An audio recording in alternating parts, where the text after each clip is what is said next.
آپ نے اکثر دیکھا ہوگا کہ فیملی میں جب بھی تنازع ہو یا کوئی بھی لڑائی جھگڑا ہو تو ایک بندہ ایسا لازمی ہونا چاہیے جو پوری فیملی کو جوڑ کے رکھے اور جو بھی دو لوگ آپس میں لڑ رہے ہیں ان کو سمجھانے کی کوشش کرے، کیونکہ اگر ایسا نہ ہو تو لڑائی بہت ہی زیادہ خطرناک لیول تک کبھی کبھار بڑھ جاتی ہے۔ ایسا ہی کچھ سین ہمیں WWE کے ریسنٹلی ایپیسوڈ میں دیکھنے کو ملا، جہاں کچھ ٹائم سے ہم دیکھ رہے ہیں کہ رومن رینز اور جیمی اوسو تو ایک دوسرے کے ساتھ پیچ اپ کر چکے ہیں، لیکن جے اوسو بھی گروپ کا حصہ نہیں بن پائے کیونکہ رومن رینز نے جے اوسو کو ایکسیپٹ نہیں کیا ابھی تک۔ ہوتا کچھ یوں ہے کہ رومن رینز اور جیمی اوسو رنگ میں اپنی انٹری کرتے ہیں، جس کے بعد جیمی اوسو رومن رینز سے بولتے ہیں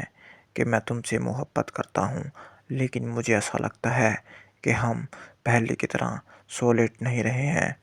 ہمیں جے اوسو کی ہیلپ کی ضرورت ہے، اور اگر ہم نے یہ ہیلپ نہیں لی تو مجھے ڈر ہے کہ کراؤن جیول میں ہم سولو سکاؤ سے ہار سکتے ہیں۔ وہ رومن رینز کو بولتے ہیں کہ میں نے بھی حال ہی میں جے اوسو کے ساتھ دوبارہ سے اپنا تعلق اچھا کر لیا ہے اور مجھے امید ہے کہ وہ ہماری مدد کر سکتا ہے، لیکن صرف تمہاری یس کی ضرورت ہے، جس پر رومن رینز کافی زیادہ سوچ میں ڈوبے ہوئے نظر آتے ہیں۔ ابھی جیمی اوسو نے اتنی بات کی ہی تھی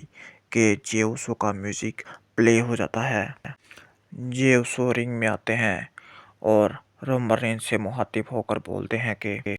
میرا یہاں پہ آنے کو دل نہیں کر رہا تھا، لیکن میں صرف اس لیے پیچ اپ کرنا چاہتا ہوں کیونکہ میں سولو سکاؤ سے بدلہ لینا چاہتا ہوں،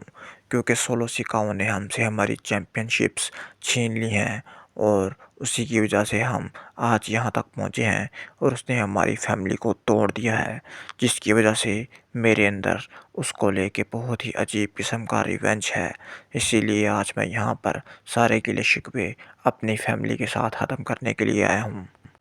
اس کے بعد جے اوسو بولتے ہیں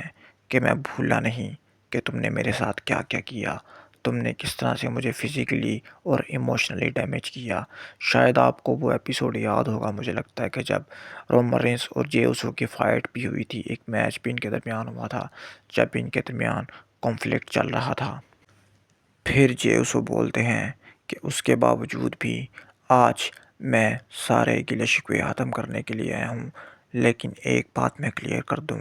کہ تم میرے ٹرائبل چیف نہیں ہو، اب ہم صرف کزنز کی طرح ہیں اور میں صرف تمہاری مدد کرنے آیا ہوں۔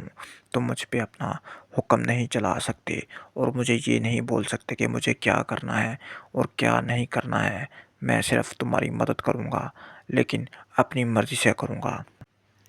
اور اگر تم نے ذرا سی بھی بدتمیزی کی میرے ساتھ یہاں پر تو میں فوراً یہاں سے چلا جاؤں گا اور آپ لوگوں کے گروپ کو ہمیشہ کے لیے لیو کر دوں گا، اور یہ چیز تم بھی کر سکتے ہو۔ اگر تمہیں مجھے گروپ میں ایکسیپٹ نہیں کرنا تو بدتمیزی کیے بغیر تم خود یہ رنگ چھوڑ کر جا سکتے ہو، لیکن اگر تم میرا ساتھ دو تو ہم سولو سکاؤ کو کراؤن جیول میں بہت برے طریقے سے ہرا سکتے ہیں۔ یہ سب سننے کے بعد رومن رینز کچھ سوچ میں ڈوبے ہوئے نظر آتے ہیں، اور اس کے بعد رومن رینز ایکسیپٹ کر لیتے ہیں جے اوسو کی ریکویسٹ اور انہیں اپنے گروپ میں دوبارہ سے شامل کر لیتے ہیں،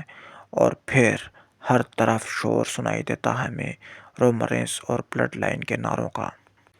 جس کے بعد یہ ایپیسوڈ یہیں پر ختم ہو جاتا ہے۔